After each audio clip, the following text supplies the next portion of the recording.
Hello friends, मैं हूं गौरव और आप बस ये देखो, हमारा अर्थ हर रोज का एक या दो ऐसे सोलर फ्लेयर्स को एक्सपीरियंस करता है जिनसे निकलने वाली एनर्जी लाखों करोड़ों वोल्केनिक इरप्शंस के बराबर होती है। पर अर्थ के अराउंड मौजूद मैग्नेटिक फील्ड की वजह से ये एनर्जी अर्थ का बाल भी बांका नहीं कर पाती। लेकिन रिसेंटली नासा के अनुसार 2025 में अब तक का स्ट्रॉन्गेस्ट सोलर फ्लेयर अर्थ से टकराने वाला है। और पता है इसके टकराने से अर्थ पर क्या होगा?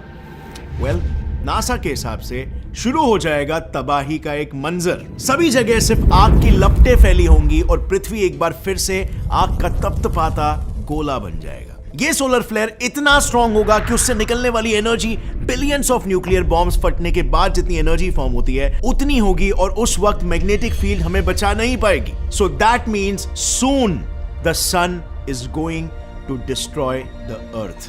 पर friends, on a lucky note, आज से तकरीबन 163 इयर्स पहले ऐसा ही एक्सप्लोजन अर्थ पे हो चुका है। साल था 1859, सितंबर 1, 11:18 सुबह के। ब्रिटिश एस्ट्रोनॉमर रिचर्ड कैरिंगटन सन में हो रहे अलग अलग एक्टिविटीज को ऑब्जर्व कर रहे थे। उस ऑब्जर्वेशन के दौरान अचानक से उनके टेलीस्कोप में इतनी ज्यादा इंटेंस लाइट फ्लैश हुई कि 5 मिनट तक उन्हें सब कुछ दिखाई देना बंद कर दिया। उन्हें ऐसा लगा कि शायद कोई कॉमेट फ्लाई हुआ होगा और इसीलिए उन्होंने उस फ्लैश को नजरअंदाज कर दिया, उस पर इतना ध्यान नहीं दिया। बट उनकी इसी गलती ने पूरे दुनिया को खतरे में डाल दिया। दरअसल उनके टेलीस्कोप में कैप्चर हुई लाइट कोई आम लाइट नहीं थी, बल्कि सन से निकला हुआ एक प्लाज्मा बॉम्ब था। I mean the strongest solar flare जो मिलियंस किलोमीटर्स पर सेकंड की रफ्तार में ऑलरेडी पृथ्वी की ओर आगे बढ़ चुका था। उसके दूसरे ही दिन सितंबर 2, 1859 को जैसे ये फ्लेयर अर्थ के मैग्नेटिक फील्ड से टकराया, वैसे ही चारों तरफ सिर्फ ब्यूटीफुल ऑरोराज ही ऑरोराज दिखाई देने लगे,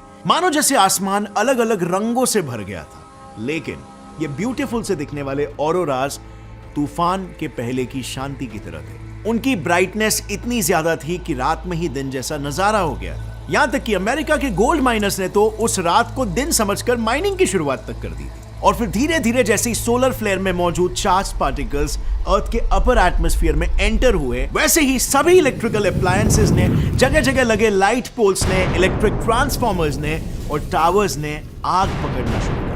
सभी कंपनीज और टेलीग्राफ सिस्टम्स बंद पड़ गए। इलेक्ट्रिकल डिवाइसेस में अचानक फ्लो हो रहे हाई वोल्टेज करंट की वजह से लोगों को भारी मात्रा में भयंकर शॉक्स लगने लगे, जिसकी वजह से हजारों लोगों की जानें चली गई। हॉस्पिटल्स में इलेक्ट्रिसिटी ना होने के कारण 30,000 से भी ज्यादा लोगों की जान चली गई। इनफैक्ट कुछ समय बीतने के बाद करंट फ्लो इतना ज्यादा हो गया था कि बहुत सी जगहों पर तो इलेक्ट्रिकल अप्लायंसेस प्लग्ड इन ना होने के बावजूद भी बिना इलेक्ट्रिसिटी के अपने आप काम करने लग रहे। और धीरे धीरे इस तरीके से डिस्ट्रक्शन बढ़ते गया और दुनिया अंधकार में ढकती चली गई। अब आई नो ये सब सुनने के बाद आप लोग को ऐसा लग रहा होगा कि गौरव, तुम तो स्टार्टिंग में बोल रहे थे कि चारों तरफ बस आग ही आग होगा, उस लेवल की तबाही तो नहीं हुई ना। Well friends, then let me tell you, ये नुकसान उस सोलर फ्लेयर की वजह से जो हुआ था वो तो बस सिर्फ एक ट्रेलर था। उस वक्त जो स्टॉर्म आया था वो इतना स्ट्रॉन्ग था ही नहीं और उस वक्त की टेक्नोलॉजी भी इतनी स्ट्रॉन्ग नहीं थी। इनफैक्ट 1800s में तो इलेक्ट्रिसिटी बस इन्वेंट ही हुई थी। लेकिन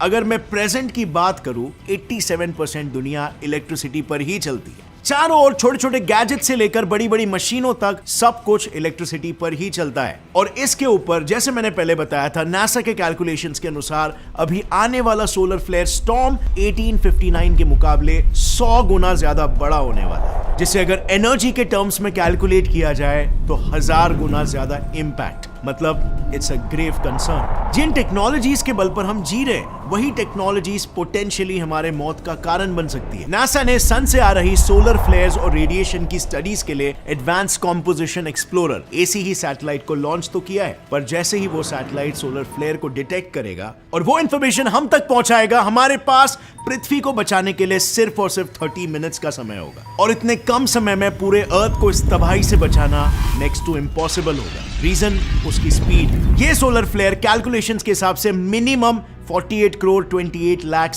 किलोमीटर पर सेकंड की स्पीड में अर्थ से टकराने वाला है। हर रोज आने वाले नॉर्मल फ्लेयर्स की स्पीड ही कितनी है। अब ये कैसे हो रहा है, इसे समझने के लिए हमें थोड़ा सन के कोर में हो रहे रिएक्शन और मूवमेंट्स को समझना पड़ेगा। Now look at this. ये है सन का कोर, जिसमें कंटिन्यूअसली न्यूक्लियर फ्यूजन रिएक्शंस होते रहते हैं और इसी की वजह से चार्ज पार्टिकल्स भी कंटिन्यूअसली मूव करते रहते हैं। Now you tell me, flow of charge particles का मतलब क्या होता है? Yes, electric current. And presence of electric current is equal to magnetic field. Simple physics. तो शुरुआत के कुछ समय के लिए सन की मैग्नेटिक फील्ड लाइन भी नॉर्थ टू साउथ ही ट्रैवल करती है, लेकिन सन के इंटेंस ग्रेविटी की वजह से ये मैग्नेटिक लाइंस अपने आप में ही टैंगल और स्ट्रेच हो जाते हैं और एक नॉट सा क्रिएट कर देते हैं। अब ये नॉट्स अपने अंदर मैटर को ट्रैप करके ब्लैक पैचेस क्रिएट करते हैं, जिसको हम साइंटिफिक भाषा में कहते हैं सन स्पॉट्स, जो कुछ इस तरह दिखते हैं। इन्हें हम बेसिक टेलीस्कोप से भी कैप्चर कर सकते हैं। नॉर्मली होता क्या है, ये ट्रैप्ड मैटर कूल डाउन और कंडेंस होने के बाद प्लाज्मा क्लाउड में कन्वर्ट हो जाते हैं और प्लाज्मा बारिश के फॉर्म में सन के सरफेस पर आ गिरता है। लेकिन कभी कभार कुछ डिस्टरबेंसेस की वजह से प्लाज्मा का कुछ हिस्सा सन के मैग्नेटिक फील्ड से अलग हो जाता है और उस वक्त सन स्पॉट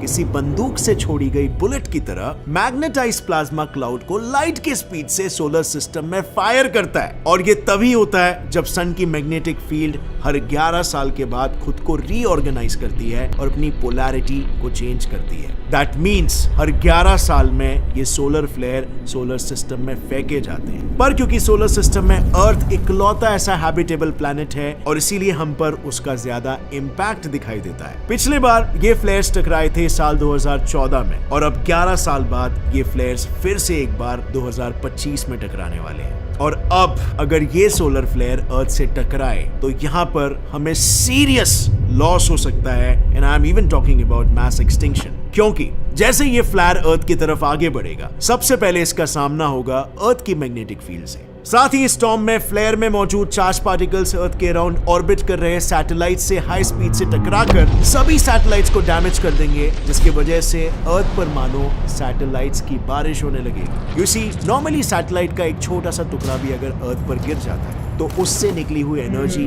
महाराष्ट्र, गुजरात और राजस्थान को एक साथ नष्ट कर सकती है। इतनी काबिल होती है। यहाँ तो मैं पूरे 5,500 सैटेलाइट और साथ ही मिलियंस ऑफ डिब्रीज जो अर्थ के अराउंड ऑर्बिट कर रहे हैं उसकी बात कर रहा हूं। मतलब लिटरली उल्का पिंडों की बारिश हो सकती है। अब इसका अंजाम तो आप समझ ही सकते हो। चलो मान भी लेते हैं कि हम इससे बच गए या फिर हमने इसे किसी तरीके से अवॉइड कर लिया, तो इस जियोमैग्नेटिक स्टॉर्म में फॉर्म हुआ हाई वोल्टेज करंट सभी छोटे से बड़े इलेक्ट्रिकल अप्लायंसेस को जला के रख देगा। अब अगर ट्रांसमिशन टावर नहीं, यानी ये तो ऑब्वियस है कि इलेक्ट्रिसिटी आउटेज हो जाएगा और इस इलेक्ट्रिसिटी आउटेज का सबसे पहला इंपैक्ट पड़ेगा पब्लिक ट्रांसपोर्टेशन और लिफ्ट्स पर। ट्रांसपोर्टेशन पूरी तरीके से बंद हो जाएगा। इनफैक्ट हर रोज 325 मिलियन लोग ट्रैवल करते हैं और ये सारा ट्रैवलिंग और ट्रांसपोर्टेशन थम सा जाएगा। इमेजिन करो कितनी इमरजेंसी सर्विसेज इफेक्ट हो जाएगी। And not to forget a very silly scenario, but लोग लिफ्ट्स में ही ट्रैप हो सकते हैं और सफोकेशन से मर भी सकते हैं। अब मे बी ये सुनने के बाद आपके दिमाग में ऐसा ख्याल आ रहा हो कि हमारे पास तो प्राइवेट व्हीकल्स है। वेल फ्रेंड्स, जी हाँ, हम सभी के पास प्राइवेट व्हीकल्स है, लेकिन आप चाह कर भी ट्रैवल नहीं करना चाहोगे, ऐसी हालत हो जाएगी। हर जगह के ट्रैफिक सिग्नल्स बंद हो जाएंगे, जिसकी वजह से सभी जगह पर पैनिक्स, हैवक्स और एक्सीडेंट्स को कंट्रोल कर पाना मुश्किल हो जाएगा। और इन एक्सीडेंटल केसेस को रिलीफ पहुंचाने के लिए इमरजेंसी सर्विसेज ही अवेलेबल नहीं होगी। हॉस्पिटल्स में इलेक्ट्रिसिटी तक नहीं होगा और जो भी लोग हॉस्पिटल्स में पहले से ही भर्ती होंगे, जो वेंटिलेटर्स में होंगे, वो सब भी सरवाइव नहीं कर पाएंगे। द नॉर्दर्न ग्रिड, जो कि एक highest voltage electricity transmission network है जो 7 स्टेट्स को इलेक्ट्रिसिटी प्रोवाइड करता है, वो जब 13 से 14 घंटों के लिए बंद पड़ गया था, तब हॉस्पिटल्स के 12.2% पेशेंट्स की इमीडिएट डेथ हो गई थी। पर 2025 का आउटेज तो पूरे 1 महीने से भी ज्यादा वक्त ले सकता है और इससे सबसे ज्यादा लॉस होगा ओवरऑल वर्ल्ड के जीडीपी को भी। दुनिया में हर काम के लिए इलेक्ट्रिसिटी यूज की जाती है। अब अगर मैं सिर्फ टॉप 5 कंट्रीज की बात करूं तो आज के तारीख में उन कंट्रीज का टोटल जीडीपी है 48 crore.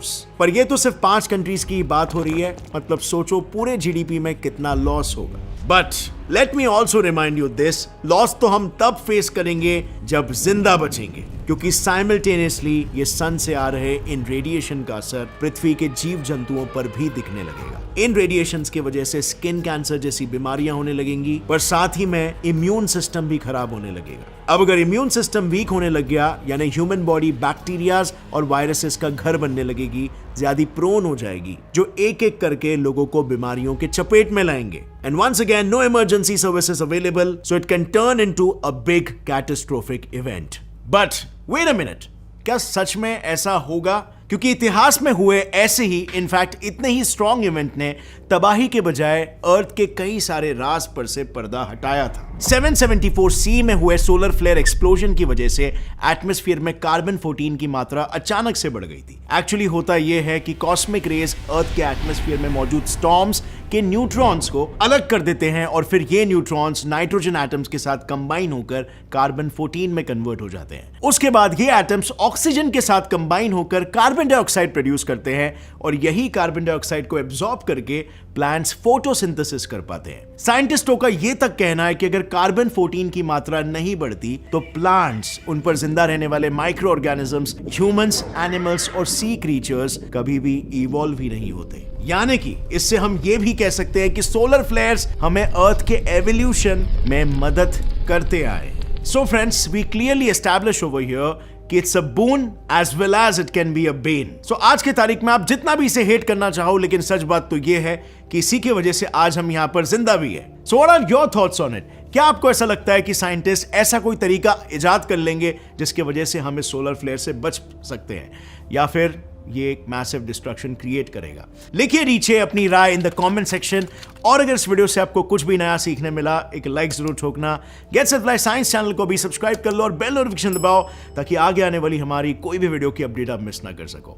As always, stay curious, keep learning and keep growing. जय हिंद।